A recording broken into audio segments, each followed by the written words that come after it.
Eram 3 da manhã quando Luciana colocou a mão sobre a boca do filho mais novo e sussurrou sem olhar para trás: "Não faz barulho." O feixe de luz do corredor atravessava a fresta da porta do quarto, desenhando um retângulo pálido no chão. Do outro lado, Miguel, o mais velho, já segurava a mochila com força, como se segurasse também todas as possibilidades de fuga. A casa parecia um animal adormecido, cheio de respirações que não lhes pertenciam. Cada rangido do assoalho soava como promessa de perigo. Ela fechou a porta com cuidado, empurrou uma caixa de madeira para bloquear a fechadura e olhou para os três. Sofia dormia com o rosto colado ao ursinho, Té, com a face arredondada e o sorriso fácil que sempre surgia sem avisar, abriu os olhos no escuro e agarrou a mão da mãe. "Tá bom, mamãe", murmurou ele, com a voz ainda cheia de sono e confiança. Luciana beijou a testa do menino. A síndrome de Down de Té nunca fora apresentada por ela como um peso. Era parte da vida, um jeito próprio de ver o mundo que os outros muitas vezes não entendiam. E naquela madrugada, naquele gesto terno, ela viu a fragilidade e a resistência de todos os seus amores. Eles saíram com o pouco que cabia nas mochilas: roupas, documentos, algum dinheiro escondido em um livro, a caderneta de vacinação de Té, uma foto antiga onde pai e mãe ainda sorriam antes que tudo se quebrasse. Luciana evitou carregar lembranças que pudessem prendê-la. Cada passo para a rua era uma decisão: fugir, sobreviver, recomeçar. No portão, Miguel engoliu a fúria que deveria explodir e ofereceu o rosto inteiro ao ar frio, como se o mundo pudesse limpá-los daquele medo. A caminhada até a rodoviária foi uma geografia de sombras. Eles pegaram o último ônibus que seguia para a cidade vizinha, os corpos colados, a respiração dos passageiros como uma manta de anonimato. Luciana olhava o relógio, checava a bolsa, lembrava-se de nomes de quem poderia ajudar, uma amiga distante e um parente sem notícias, mas no fundo sabia que aquela noite não admitia ligações longas nem planos que dependessem de provas. Era preciso escolher o abrigo mais improvável. Havia um lugar que ela sempre vira de passagem, um antigo galpão na beira do cais, desenhado por janelas sujas e portas enferrujadas. Ninguém morava lá. Era um espaço de sombras e vento, abandonado à própria sorte. Era suficiente. No momento em que a porta do galpão rangeu, a poeira levantou e a luz da lua desenhou partículas suspensas como uma chuva lenta. O primeiro impacto foi sensorial: cheiro de óleo velho, de madeira mofada, umidade que prometia frio à noite. Luciana organizou um canto para as crianças, um colchão velho que encontrou enrolado, algumas mantas que trouxe na mochila, um cobertor extra que Miguel emprestou de um lugar qualquer. Montaram uma cozinha improvisada com uma panela emprestada de um caixa d'água, acenderam uma vela dentro de uma lata. As chamas pequenas lançavam sombras que pareciam mapas de outros mundos. Ao mesmo tempo que tentava transformar o abandono em abrigo, Luciana teve a clareza brutal de que aquilo era temporário, mas também percebeu que ali, naquele silêncio de metal e cimento, poderia nascer algo que não existia na casa de onde fugiram: liberdade de planejar sem medo. As primeiras noites foram de vigília. O chão vibrava com os passos dos caminhões que passavam na estrada próxima. O vento fazia a lona do telhado estalar como dentes na noite. Eles aprenderam as rotinas do galpão, onde evitavam pisar por causa dos estilhaços de vidro, onde a água pingava quando chovia, qual esquina oferecia um sopro de ar menos úmido.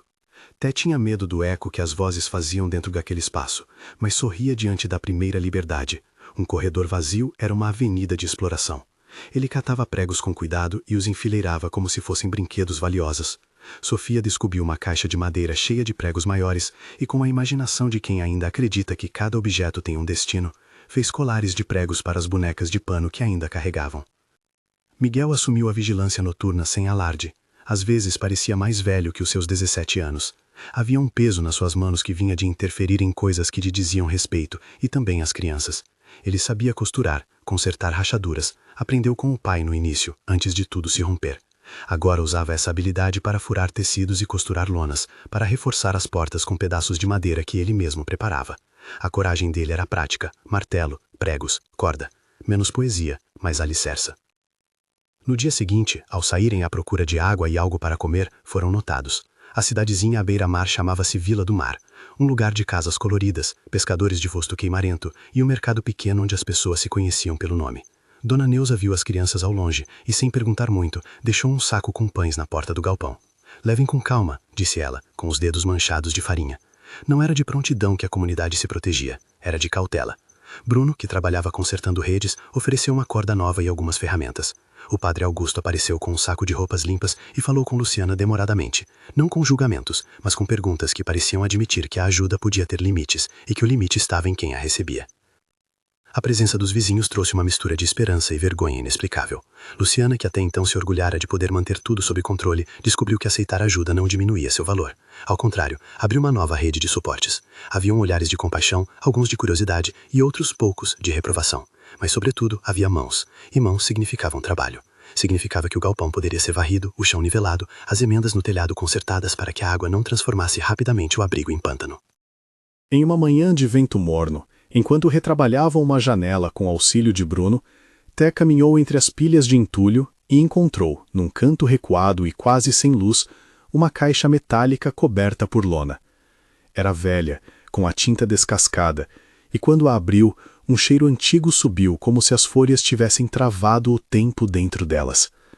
Dentro da caixa havia pastas, um caderno com capa de couro, envelopes amarelados, papéis com carimbos e um selo com a palavra confidencial, quase apagado. Sofia, curiosa até a medula, puxou o caderno. Margens gastas, escrita apertada, datas no intervalo mais antigo que a própria lembrança de Luciana sobre o lugar. Era como se o galpão tivesse guardado não apenas ferramentas, mas memórias que alguém quis esconder. Trecho de um caderno encontrado. Registro de entrada, 12 de maio de 1979. Pessoas removidas sem registro. Nome, Maria dos Anjos. Observações, família não localizada. Encaminhar para arquivo central.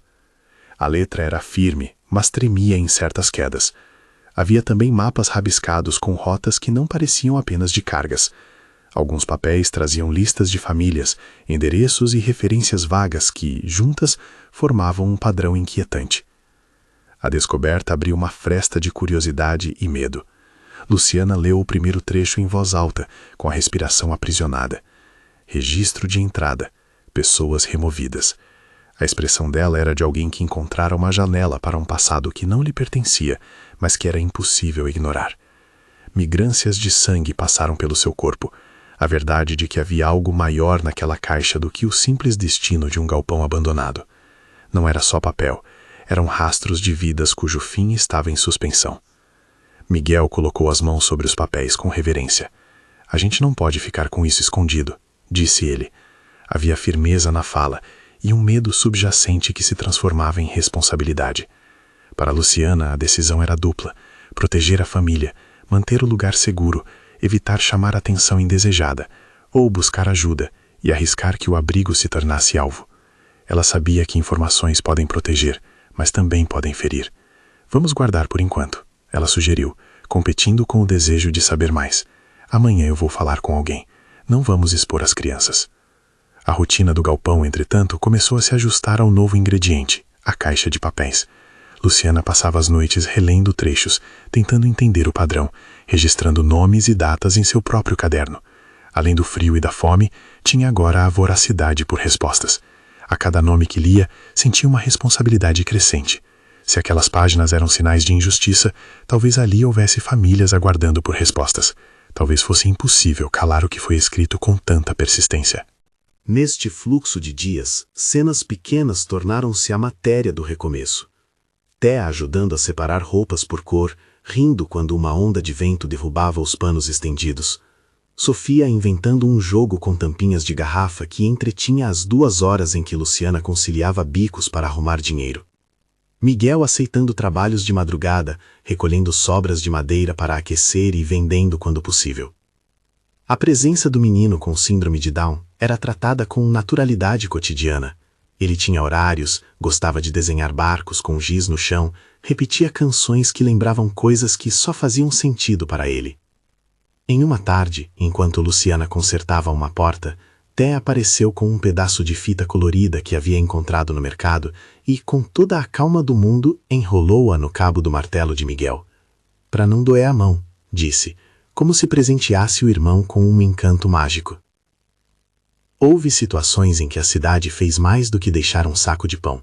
Ela entrou na vida deles como comunidade. Doutora Beatriz, uma advogada que morava no centro, trouxe conselhos práticos sobre como registrar abrigo e direitos das crianças. Padre Augusto intercedeu por algum sono mais tranquilo, conversou com líderes locais e pediu que se mantivessem atentos. Carmen, uma costureira que aceitava pequenos consertos, costurou um forro para o colchão e aconselhou como manter a higiene no espaço úmido do galpão. Esses gestos eram pequenos pactos que davam espaço para que Luciana respirasse com menos urgência. Mas junto com a ajuda, sobrevoava a sombra da perseguição. Notícias que chegavam através de sussurros falavam de homens que procuravam gente desaparecida, de pessoas que tinham interesses em manter o passado invisível. A fuga de Luciana não era um caso isolado. Ela sabia que Rodrigo, o ex-companheiro, movia-se em círculos onde a violência tinha rosto e aliados. Ela tinha medo de represálias discretas, de bilhetes embaixo da porta, de telefone sem voz do outro lado. A presença da caixa confidencial aumentava a magnitude do medo. Se alguém tivesse interesse em silenciar papéis, também poderia ter interesse em silenciar pessoas. Em uma noite em que a chuva tamborilava forte no telhado do galpão, Luciana escreveu no seu caderninho pequenas frases arrancadas do peito que precisavam sair para não explodir. Houve uma súbita microflash, uma primeira pessoa curta e cortante que atravessou sua mente. Não posso mais fingir que o silêncio nos protege. Se eu me calar, eles vencem. Era um pensamento que não soou heróico, soou prático e irrevogável. Era a consciência de que a vida delas e a chance de reparar pelo menos parte do que estava naquele papel exigia a ação. Nas semanas seguintes, enquanto o galpão ganhava um pouco mais de ordem, mais fragmentos do arquivo surgiam. Alguns papéis traziam nomes de autoridades antigas, outros protocolos de transferência que não coincidiam com registros públicos. Havia termos burocráticos que, lidos sozinhos, pareciam inofensivos. Juntos, teciam uma história que apontava para remoções, registros incompletos, famílias sem paradeiro. Luciana, que até então lidara com a vida na base do improviso, sentiu que se deparava com algo que demandava validação técnica. Não podia ser apenas a sua leitura dos papéis. Precisava de alguém que lesse letras antigas, que reconhecesse carimbos, que validasse ou desacreditasse hipóteses. Doutora Beatriz disse que podia ajudar a colocar o processo em marcha. O padre Augusto ofereceu contatos na universidade. O professor Mendes, que lecionava história local na faculdade próxima, mostrou vontade de olhar os documentos. A decisão de buscar especialistas cresceu junto com a coragem prática de Luciana. Mas cada tentativa de contato era feita com cautela. Não havia internet garantida no galpão, e qualquer celular que soasse numa linha incorreta poderia denunciar o refúgio. Eles passaram a combinar rotas, deslocar-se aos poucos, usar a praça central como ponto de encontro discreto. Miguel passou a fazer viagens até a cidade maior para vender pequenas peças de madeira que consertava. Sofia, sempre curiosa, frequentava a escola no turno vespertino e trazia de lá histórias que alimentavam as noites. Té tinha sua própria rotina de participação. Quando havia reuniões mais sérias, ele se sentava ao lado de Luciana e batia palmas no ritmo que aprendia com outras crianças. Era como se, sem entender toda a gravidade, ele homenageasse a vida com sua alegria simples. Houve um episódio que marcou a fragilidade de sua posição. Uma manhã, um carro parou próximo ao galpão. 2 homens levantaram a cabeça e olharam para dentro como se avaliassem o que havia de valioso ou problemático. Bruno, que estava próximo, fingiu que conversava com um cliente, e quando a oportunidade apareceu, avisou Luciana com gestos. Eles se esgueiraram para dentro, apagaram as luzes e permaneceram imóveis, até que os homens foram embora. O medo que naquela hora apertou o peito de Luciana tinha a mesma textura do terror que já sentira. A fuga nunca se dissolvera completamente. Foi uma lembrança clara, a invisibilidade era tênue e podia rachar a qualquer instante. A caixa de papéis, assim, tornou-se ao mesmo tempo um tesouro e um risco. Enquanto pensava em buscar ajuda institucional, Luciana começou a preparar um pequeno arquivo próprio, cópias dos nomes mais urgentes, fotografias tiradas com a câmera emprestada do padre, anotações em ordem cronológica. Sabia que peritos precisariam ver os originais, mas também entendia que o tempo é um agente que corrói evidências. Por isso, antes mesmo de dar o próximo passo, combinou com Miguel que nada sairia do galpão sem um plano. Cada ação seria calculada. E então, numa tarde de fim de verão, Foi Sofia quem trouxe a primeira frágil hipótese de como as coisas poderiam se ligar ao presente. Ela estava folheando um envelope quando descobriu uma lista de nomes que incluía sobrenomes conhecidos na cidade. Havia uma repetição que falava de famílias antigas do litoral. "Olha, mamãe", disse ela com a fronte franzida, "essas pessoas moravam aqui, e tem o nome da minha tia-avó." O choque foi íntimo. Para Luciana, aquilo fez a conexão salpicar na pele como se reconhecesse feridas antigas. Talvez as palavras no papel fizessem parte de uma história da região que tocava suas próprias raízes. Talvez o galpão, mais do que depósito, guardasse um segredo que atravessava gerações. Na pequena cozinha improvisada, sobre a chapa onde a água do chá borbulhava, Luciana conversou longamente com o padre Augusto.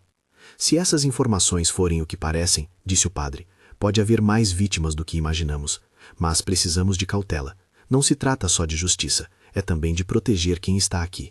A conversa foi de uma lucidez dolorosa. Expor poderia significar proteção e reparação, mas também retaliação. O dilema moral abriu-se como uma porta que não se fecha facilmente. Nesse ponto, a narrativa precisava de um passo que não se daria impensado. Luciana decidiu que, antes de mostrar os documentos a qualquer órgão, provaria a autenticidade com uma pessoa de confiança, o professor Mendes, o historiador local. Ele aceitou olhar as folhas sem compromisso público, prometendo avaliar a origem dos carimbos, a tinta, as datas. "Se isso for o que eu penso", avisou ele numa voz baixa, "pode abrir caminhos que ninguém imaginou." Mal ele sabia que a repercussão, além de abrir caminhos, poderia incendiar antigos interesses. Enquanto aguardavam o parecer do professor, a vida no galpão seguia com sua rotina de reconstrução e medo. As noites continuavam a mostrar a fragilidade do abrigo, mas também a força do que se construiu. Uma pequena horta feita com caixas de madeira, um varal de roupas que anunciava cor nas paredes cinzentas, uma rotina para as crianças que garantia banho, alimentação e estudos. Té aprendeu a assoprar as velas com cuidado para não apagar a chama quando ninguém mais podia. Em um momento de ternura, Luciana o observou empilhar pedras na frente da porta para marcar o lugar onde costumava sentar. "É nosso castelo", disse ele. Luciana riu, e por um segundo esqueceu a perseguição, a chuva e os papéis. Ela se permitiu o presente de uma risada que fazia mais sentido do que qualquer promessa de vingança ou redenção. A decisão de levar os papéis ao professor Mendes foi tomada numa manhã clara. Miguel acordou antes do sol, ajeitou a mochila com os documentos em uma pasta impermeável e partiu sem alarde. O coração de Luciana acompanhou cada passo dele até desaparecer entre as casas. Ela ficou com o galpão e com as crianças. Plano, medo, esperança. Uma tríade constante. A porta bateu 2 vezes com o vento e a casa de metal respondeu em ecos. Ao fechar os olhos, Luciana viu uma imagem que se instalou firme. O rosto de Té iluminado por uma vela, o sorriso simples que resistia a tudo. Ela ergueu a mão e tocou o travesseiro vazio, prometendo silêncio e coragem. Quando Miguel voltou, não trouxe apenas a avaliação do professor, trouxe também o primeiro vislumbre de perigo extrínseco. Ele disse que os papéis parecem legítimos, contou Miguel em voz baixa, sentando-se no degrau. Mas isso atraiu atenção. Um homem me seguiu por um trecho. Não sei se era só curiosidade. Luciana ouviu seus dedos tamborilarem o joelho como se fosse um tambor seco marcando medo. A confirmação técnica do professor acendia um mapa de possibilidades que incluía investigativos, imprensa e também olhos indesejados. Eles conversaram sobre estratégias, autenticar, documentar, registrar de forma segura, envolver o Ministério Público se necessário. Cada nome de instituição soava como uma porta que poderia abrir, ou uma janela que poderia quebrar. A tensão subiu como se o vento que sempre soprava sobre o galpão trouxesse vozes alongadas do passado. Havia momentos em que Luciana sentia a responsabilidade dela como uma corda firme que a puxava para além do medo. Havia outros em que a exaustão ameaçava fazer com que ela se rendesse à ideia de desaparecer, de apenas proteger os filhos e esquecer os papéis. Uma voz interna, curta e urgente, emergia nos seus pensamentos. Proteger é lembrar, esquecer é aceitar. Era um imperativo que não clamava por heroísmo, mas por verdade. Foi nessa tensão, com a caixa de documentos trancada numa gaveta improvisada e as crianças adormecidas em camas montadas com paciência, que alguém deixou uma nota sobre a porta do galpão. A nota era curta, escrita com esferográfica em papel rasgado. Cuidado, tem gente observando. Não leve tudo às pressas. Não havia assinatura. O papel tremeu na mão de Luciana como se fosse um aviso de que a invisibilidade havia começado a ruir.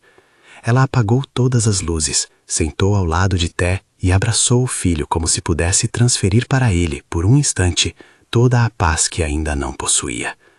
Na manhã seguinte, o grupo se reuniu para decidir os próximos passos. Padre Augusto sugeriu uma estratégia de proteção coletiva, ir à imprensa com cuidado, validar com o professor Mendes, envolver o Ministério Público e, se necessário, solicitar medidas cautelares para a proteção da família. Doutora Beatriz falou sobre risco e anonimato, aconselhou o registro parcial do material em um cartório com protocolo datado para resguardar a posse legal das evidências. Não podemos inventar, disse ela com a calma prática que a profissão exigia, mas podemos começar a documentar. A autenticidade vem com a técnica, não com o clamor. Luciana ouviu e sentiu, ao mesmo tempo, o peso da responsabilidade que agora se consolidava. Não era mais apenas a fuga de uma mulher com 3 filhos.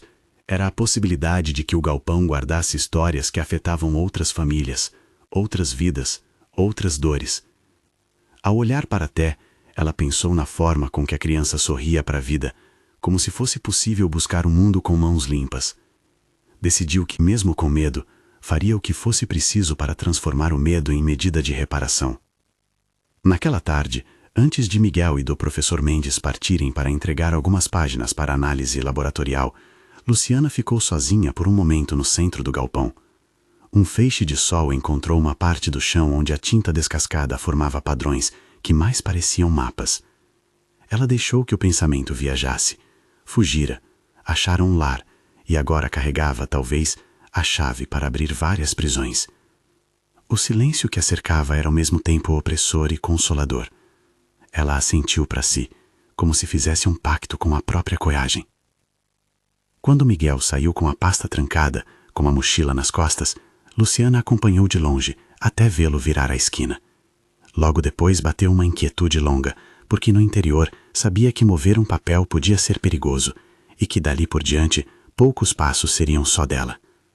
O galpão se tornou progressivamente o lugar do qual não havia retorno simples. Se aquilo fosse verdade, então a fuga não era o final, mas o início de uma outra travessia. E foi exatamente nesse limiar, entre a descoberta e a ação, entre a proteção da família e o encontro com o público, que a vida dela e dos filhos permaneceu em suspenso, com as imagens do galpão ainda sujas de poeira e as páginas do passado aguardando um gesto que atravessaria sua vida de vez.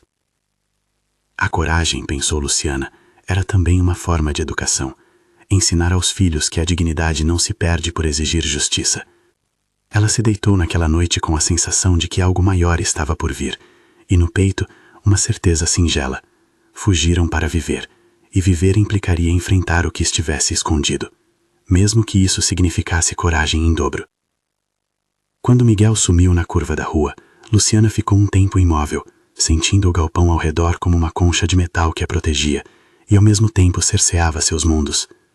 O sol tímido começava a atravessar as frestas das janelas sujas e desenhava faixas sobre a poeira, como se cada raio revelasse uma pequena parte do segredo que carregavam. Ela passou os dedos pelo próprio caderno, onde havia listado nomes, datas e sensações, como quem tenta dar formato a um medo. Não sabia ainda se o voto silencioso que fizera naquela noite, proteger e expor, em equilíbrio, seria suficiente para manter os filhos vivos. Sem alarde, a manhã trouxe um sopro de normalidade. As crianças correram até o varal quando ouviram passos. Té, com o rosto iluminado pelo riso, trouxe um punhado de conchas que havia pensado serem tesouros. Sofia abriu a mochila e mostrou um desenho novo. Barcos com velas de todas as cores. Miguel voltou cansado, mas com os olhos mais resolutos do que antes. O professor Mendes havia tirado cópias de toda a documentação, examinado os carimbos e dito, num tom grave: são documentos antigos, provavelmente pertencentes a arquivos administrativos que foram manuseados até os anos 80. Há sobreposição de registros e lacunas que precisam ser investigadas. Isso, se confirmado, aponta para remoções que não constam nos registros públicos. Ele não falou mais do que podia provar, foi cuidadoso. E essa cautela, para Luciana, era um bálsamo e um alarme ao mesmo tempo. Temos que proteger os originais, disse doutora Beatriz naquela tarde, sentada sobre uma cadeira de plástico no centro do galpão.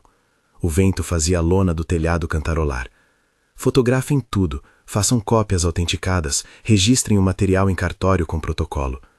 Eu posso protocolar um pedido no Ministério Público pedindo sigilo e medidas cautelares de proteção, mas precisamos ser táticos, não podemos ser previsíveis. Havia muito mais do que eu imaginava, disse Luciana baixinho, como se revelar fosse abrir outra ferida. Sofia achou nomes que conhecemos, tem sobrenomes da minha família. Isso complica e cria obrigação moral, respondeu o padre Augusto, com a voz que sempre encontrava calma nas palavras. Se há famílias que esperaram respostas, não podemos simplesmente enterrar esse papel. Miguel apoiou a pasta impermeável sobre a mesa improvisada e olhou para o chão empoeirado. Eu posso levar algumas cópias à universidade, ofereceu. Volto no fim da tarde. Tinha nos olhos uma mistura de medo e de uma confiança que vinha de fazer o que precisa ser feito. Antes que pudessem montar um plano detalhado, o galpão tremeu com o barulho de um motor. Um carro parou na estrada de terra em frente ao portão. 2 homens saíram, passos medidos, olhar atento. O silêncio do lugar se rompeu em um gás de tensão. Bruno, que estava ajeitando uma trena, os viu primeiro. Fez um gesto sutil para Miguel e Luciana. São estranhos, murmurou. Não os conheço. Luciana sentiu o corpo gelar. Não era só o medo do homem que havia batido na porta anos atrás, agora havia uma sensação de vigilância organizada, como se a descoberta trouxesse atrás de si algo que preferia a tranquilidade do esquecimento. Eles apagaram as luzes e, com o coração batendo forte, permaneceram imóveis, até que o carro, depois de circular lentamente, seguiu seu caminho. A nota deixada sobre a porta dias antes voltara à memória de Luciana como um fenômeno profético. Alguém avisava, ou estava testando. O aviso, afinal, dizia que havia olhos e que invisibilidade era frágil. Decidiram então que a autenticidade precisaria de aliados fora dali, pessoas que pudessem verificar, mas também organizações que oferecessem proteção institucional. Mendes levaria uma amostra a um laboratório universitário. Doutora Beatriz acionaria um contato para iniciar um protocolo jurídico cauteloso. O padre conversaria com o bispo e usaria a rede da igreja para criar um espaço de acolhimento que cuidasse de eventuais repercussões. No início da madrugada seguinte, Miguel partiu de novo. Desta vez, não foi sozinho. O professor Mendes o acompanhou até a universidade, com a pasta lacrada em uma mochila pequena. Combinaram a volta pela manhã seguinte, com um laudo técnico preliminar. Quando a porta se fechou atrás deles, o galpão retomou sua rotina de ruídos pequenos e preocupações latentes. Luciana sentou ao lado de Té, que brincava de empilhar latas. O menino olhou para ela com os olhos plenos de uma sinceridade que nenhuma estratégia jurídica poderia contrabalançar. "Você vai ficar bem?" perguntou Té, numa fala curta que lembrava uma súplica mais do que uma pergunta. Ele apoiou a cabeça no ombro da mãe, e a mão dela procurou a dele, firme na procura de calor. "Vou", respondeu Luciana. Não era uma promessa de que tudo daria certo, mas uma declaração de presença. Ela estaria ali, pele junto de pele, para atravessar o que viesse. Quando Miguel e o professor retornaram, trouxeram mais do que a esperança contida em suas malas. Trazia-se a confirmação de que algo precisava ser feito com pressa, por partes seguras. As páginas têm carimbos oficiais que batem com registros de postos administrativos, explicou Mendes, abrindo um envelope. Há lacunas nos livros de entrada e saída.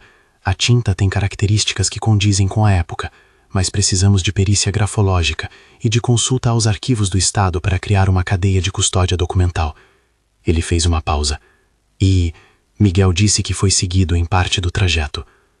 As palavras soaram como uma pedra em água parada, pequenas ondulações que comprometiam todo o planejamento.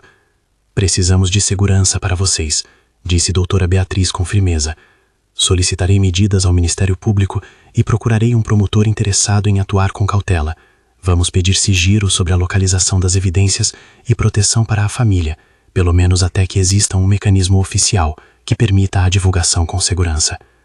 A rede começou a se tecer. Padre Augusto inscreveu o caso em suas conversas com outras paróquias. Carmen costurou uma bolsa escondida onde as cópias poderiam ser guardadas. Bruno fez uma prateleira no fundo do galpão para manter as coisas menos visíveis. Dona Neuza começou a cozinhar refeições em maior quantidade, para que soubessem ser menos dependentes de idas ao mercado. Cada gesto era uma construção de segurança coletiva, e cada participante sabia, por instinto ou por vida, que proteger era também arriscar. Eles passaram a trocar turnos noturnos. Miguel e Bruno vigiavam algumas noites. O padre ouvia pelos corredores da igreja rumores sobre homens pagando por silêncio. Em meio a essa mobilização, houve um momento de afeto que deu a direção. Sofia, curiosa e atenta, encontrou no fundo de um envelope uma fotografia dobrada. A imagem era pequena, amarelada e mostrava um grupo de pessoas próximas, sob uma escritura antiga. Em pé, uma mulher com um sorriso severo e um véu tênue sobre o cabelo. À sua frente, uma criança que, por uma expressão, lembrava a sobrinha de Luciana. Sofia mostrou a fotografia sem cerimônia. Ao vê-la, Dona Neuza ficou pálida. "Reconheço essa rua", murmurou ela. "Meu pai falou de gente que foi retirada daqui. Havia um armazém." O nó do passado começou a se desfazer, e logo o galpão passou a ser menos um depósito de coisas e mais uma curva onde a história encontrava suas ramificações humanas. O professor Mendes, então, propôs um caminho. Além das perícias, que trariam técnica e laudo, era necessário humanizar o caso. Ele procurou um historiador especializado em registros das décadas anteriores, uma mulher chamada Helena, que trabalhara durante anos com arquivos e memória local. Helena foi até o galpão, caminhou entre as pilhas, cheirou as folhas com reverência e, ao tocar uma das pastas, disse: "Isso é o que chamamos de um arquivo vivo. São documentos que falam de pessoas. Precisamos ouvir o que tem a dizer e, com cuidado, conectá-los a quem vive." Era um refrão de responsabilidade. Os papéis não eram um achado arqueológico, eram vidas. Perícia, autenticação e estratégia de divulgação passaram a ser desenhadas em conjunto. A equipe começou a trabalhar de forma coordenada. Mendes reunia os documentos para levar ao laboratório de conservação. Helena buscava nos arquivos públicos referências que pudessem confirmar nomes e datas. A promotoria analisava as possibilidades legais de abrir investigações sem pôr em risco as testemunhas ou as famílias que poderiam ser afetadas. Havia uma logística. Todo o transporte de papel deveria seguir protocolo, com inventário, lacre e testemunha. Luciana, que temia por seus filhos, entendeu que dar transparência aos passos era paradoxalmente uma forma de proteção. Ainda assim, a sombra não se dissipou. Em uma tarde de céu pesado, um bilhete foi encontrado pregado na parede exterior do galpão, próximo à cruz feita por brincadeira com pedaços de madeira. "Não mexam nas coisas que não entendem", dizia a letra grosseira. O aviso, anônimo e seco, trouxe mais medo do que nunca. As reações foram diversas.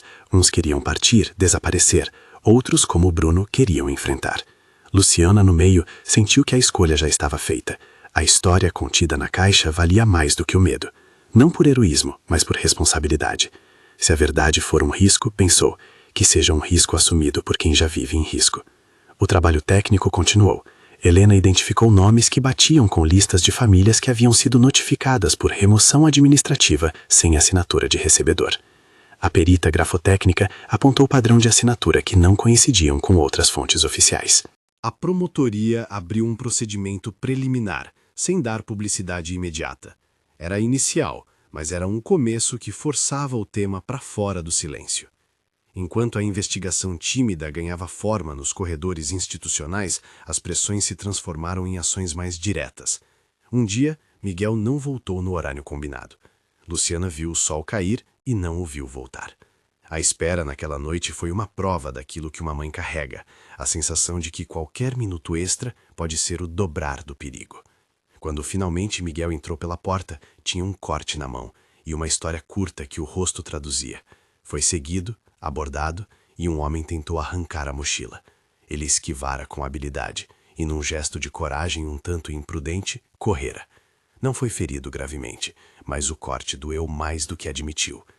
"Eles entenderam que é importante", disse ele, deixando a frase no ar como algo que falava de consequências. Houve uma reunião de emergência.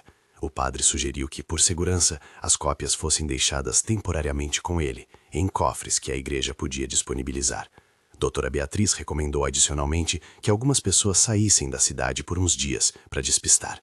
"Podemos usar medidas de proteção no cartório, certificar algumas cópias e só divulgar quando tivermos apoio institucional", disse. A ideia era simples, criar várias camadas de salvaguarda. "Se algo acontecer", completou o professor Mendes, "os documentos estarão replicados em mãos de instituições distintas. Isso impede que tudo desapareça com um único ataque." A comunidade, que já se mostrara solidária, transformou sua solidariedade em vigília ativa. Os pescadores se organizaram em turnos para observar estranhos. Dona Neuza e Carmen passaram a preparar refeições com cuidado e a trocar sinais se via algum suspeito. O padre e a doutora Beatriz mantinham contato direto com a promotoria. Havia medo, sim, mas também uma força coletiva que fazia do galpão um lugar menos vulnerável. E nas frestas desse cuidado, pequenas rotinas de vida continuavam a acontecer.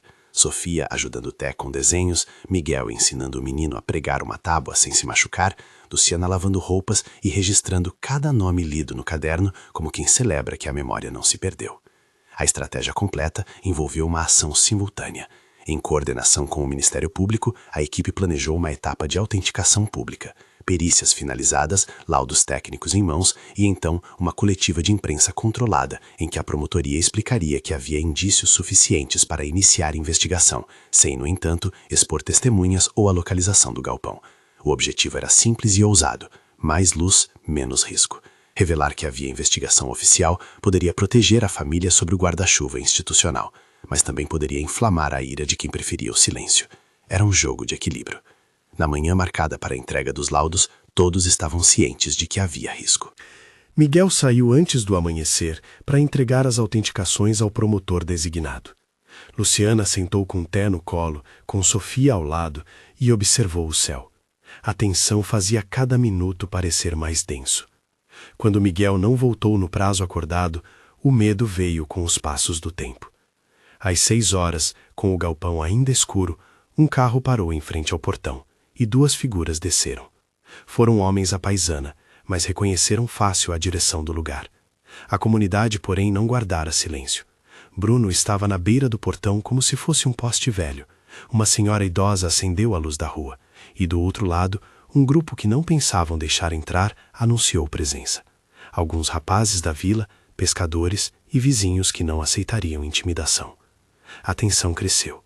Os homens fizeram perguntas que cheiravam a ameaça velada. "Estamos procurando uns registros", disseram. "Alguém falou que tinha gente mexendo com papel antigo por aqui." "Registros de vocês não", respondeu Bruno com a voz firme. "Aqui é casa de gente que foge de violência. Se tem problema, fale com a capela. Não vamos entregar ninguém." Houve então um movimento que poderia ter descambado para a violência, mas que se resolveu em resistência coletiva. A presença unida dos moradores, a clareza da igreja e a disposição de chamar a polícia se necessário fizeram os homens recuarem.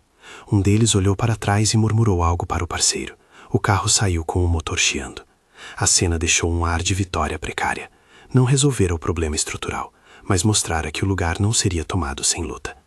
Na semana seguinte, a promotoria abriu um procedimento formal e, ainda que parcialmente sigiloso, começou a colher depoimentos e a solicitar buscas e cruzamento de arquivos do Estado. A imprensa local começou a se interessar, mas houve cuidado. Os nomes das crianças e a localização exata do galpão foram preservados. A repercussão, gradativa, trouxe efeitos que ninguém poderia prever. Mais famílias foram procurar o padre e o professor com documentos e histórias que se encaixavam nas lacunas que os papéis sugeriam. Haviam relatos de parentes que até então acreditavam que um parente simplesmente havia partido para cidades maiores. Outros tinham cartas e recibos perdidos que agora ganhavam nova luz. Para Luciana, o roteiro da vida continuou sendo uma mistura de vigília e ternura. Em meio a reuniões, perícias e ruídos de motor, ela encontrou espaço para pequenas alegrias que a mantinham de pé. Numa tarde, enquanto o galpão reverberava com o som de martelos e risos, Té veio até ela com uma folha em mãos. Era um desenho. O próprio galpão pintado com janelas azuis e um grande jardim. "Melhor casa", disse, com a simplicidade de quem traduz esperança em forma. Luciana riu e guardou o papel como se fosse um bilhete de aposta contra o medo. A coletividade não só defendia o lugar, começou a transformar o espaço. Sob a coordenação de Carmen e com as mãos de quase toda a vila, o galpão ganhou paredes internas pintadas de cores claras, um piso consertado onde havia cacos, e em uma das laterais, um mural pintado por Sofia com barcos e conchas. Havia, aos poucos, remendos de vida que deixavam o lugar menos assustador e mais humano. Dona Neuza plantou um pequeno canteiro de ervas. Bruno construiu prateleiras que guardavam ferramentas e livros. O padre trouxe uma pequena estante com bíblias e folhetos informativos. Os dias de trabalho eram entremeados por reuniões, no cartório para registro de protocolos, no escritório da promotoria para depoimento, no laboratório para a entrega dos laudos. Em cada um desses passos, houve essa sensação de caminhar em corda bamba. Mas também houve progressos concretos. A perícia juntou indícios que embasaram linhas de investigação. A promotoria abriu um inquérito com foco nos indícios de remoção indevida e na lacuna de registro. E algumas famílias, finalmente, conseguiram nomes que buscavam há décadas. Não se prometeu justiça pronta. Falou-se em investigação, em ouvir testemunhas, em cruzar arquivos.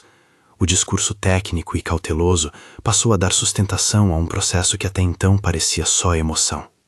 A resistência dos antagonistas não cessou por completo. Houve tentativas de pressão, reuniões privadas em mesas de bares onde jogadores de interesse local comentavam que mexer com isso pode complicar. Chegaram bilhetes com conotações veladas, telefonemas sem voz do outro lado. Porém, a comunidade mostrara que não seria só uma família a pagar o preço por divulgar a verdade. A solidariedade era um escudo coletivizado. Em uma dessas noites em que as vozes dos que cuidavam do portão trocavam histórias e café frio, Miguel apareceu no portão com notícias. Um repórter de uma emissora nacional procurara o professor Mendes, interessado em dar visibilidade ao que parecia ser uma onda de casos semelhantes em outras regiões. Aumentar a visibilidade era um risco calculado, mas dessa vez o timing coincidia com a entrega de laudos conclusivos.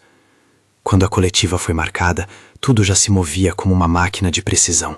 A promotoria, a universidade e representantes das famílias afetadas concordaram com a nota oficial. Haveria investigação com base em documentos autenticados e depoimentos. Havia indícios que justificavam a abertura de procedimento.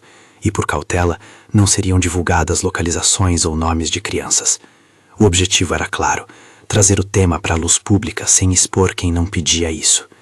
A coletiva foi feita em uma sala reservada na prefeitura e a imprensa local e nacional foi chamada com critérios. Luciana não foi a protagonista da conferência. Preferiu ficar de fora das câmeras. Ela sabia que a exposição pública tinha custos e escolheu que sua família não fosse o centro de espetáculo. Ainda assim, o sentido de que algo grande estava em curso dava a ela um alívio que não vinha em gestos heróicos, mas em pequenos respirares. A repercussão foi intensa, como esperado.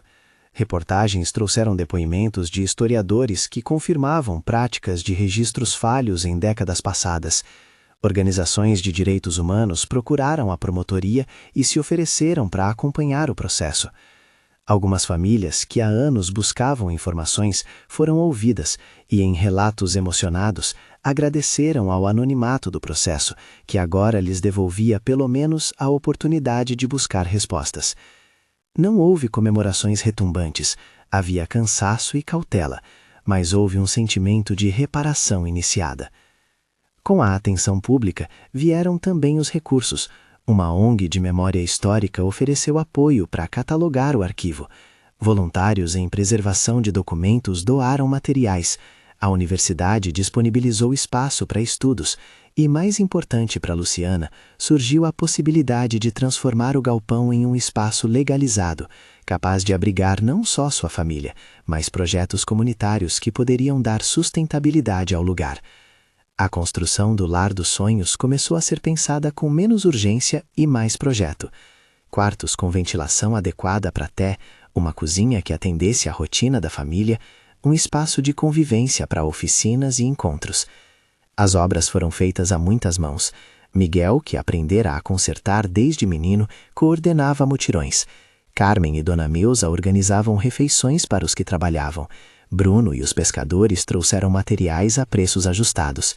Voluntários da ONG ajudaram a planejar um pequeno museu no galpão, para preservar as histórias encontradas e as memórias resgatadas. Em todo o trabalho, havia uma atenção especial às necessidades de Té. Corrimões baixos para que ele pudesse segurar, cores amigáveis, um espaço sensorial com texturas e sons onde pudesse se expressar.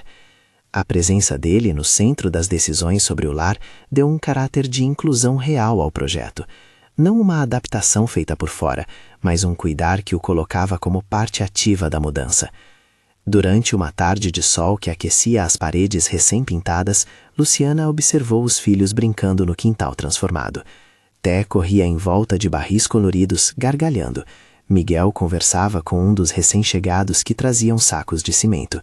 Sofia desenhava placas para o pequeno museu com as mãos manchadas de tinta. A cena para a mãe era uma coleção de pequenos milagres práticos, não curas grandiosas, não promessas de fortuna, mas arrancos de vida que se assentavam no cotidiano. Ela teve que fugir. Lembrava-se de pensar na madrugada que deixaram tudo para trás, e ainda assim escolheu transformar. A transformação do galpão foi também um ato simbólico. Paredes que antes guardavam poeira passaram a expor fotos antigas, cartas e mapas restaurados sobre acrílico. Um painel narrava a história de famílias que buscavam respostas, com datas e nomes apresentados com respeito e com notas de que o processo judicial ainda corria. Uma placa discreta listava as instituições que haviam participado do processo de autenticação e preservação. O espaço virou, aos poucos, um centro de memória e acolhimento. O reconhecimento público veio com moderação. Em uma cerimônia discreta, a prefeitura fez uma menção honrosa ao trabalho comunitário. Representantes de uma universidade doaram material de preservação. Uma pequena reportagem mostrou a transformação sem sensacionalismo, focando na força coletiva e na dignidade das pessoas envolvidas. Luciana participou de forma contida, falou sobre coragem cotidiana, sobre o papel da comunidade, sobre o cuidado com os filhos. Disse que não procurava holofotes, que preferia que o lugar se tornasse uma casa, onde outros pudessem encontrar auxílio. Não sou heroína, disse ela, olhando para o público com voz calma. Sou uma mãe que decidiu que não queria mais calar. Algumas famílias começaram a obter respostas. Arquivos cruzados com o que for encontrado no galpão trouxeram nomes que a promotoria reconheceu como desaparecimentos que exigiam investigação. Procedimentos foram abertos, buscas iniciaram. Não se prometeu a verdade absoluta nem punições rápidas. Mencionou-se que havia evidências a serem aprofundadas e que processos se arrastariam. Mas para quem durante décadas carregara perguntas, o simples fato de haver investigação oficial representava uma forma de reconhecimento. Havia ainda muito por fazer.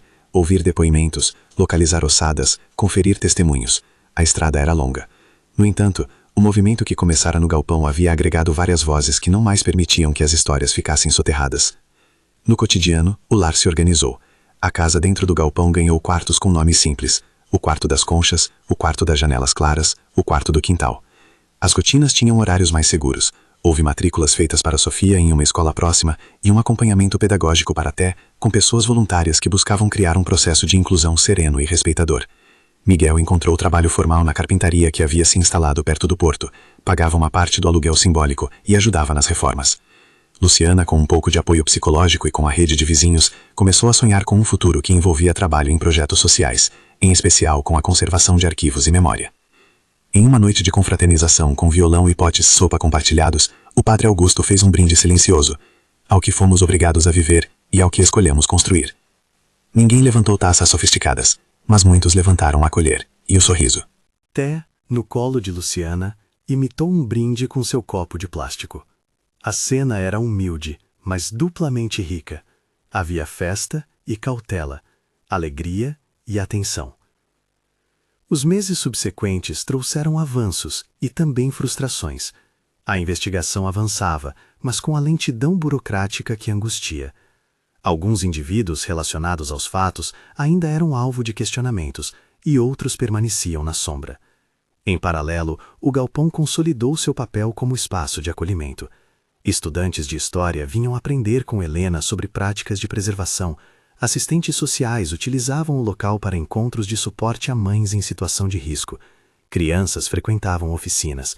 E o pequeno museu recebia visitas de escolas locais, que, curiosas, queriam compreender uma história que agora fazia parte do repertório da cidade. Houve momentos de dor, claro. A lembrança da velha casa e dos medos antigos surgia nas noites mais frias. Havia também camaradagem na cura. Luciana descobriu que dividir histórias com outras mães ajudava a desapertar o nó que o medo formava no peito. Às vezes os olhares carregavam luto e, em outros dias, riso. Mas a sensação dominante passou a ser de um trabalho que não se fazia por aparência, mas por necessidade ética.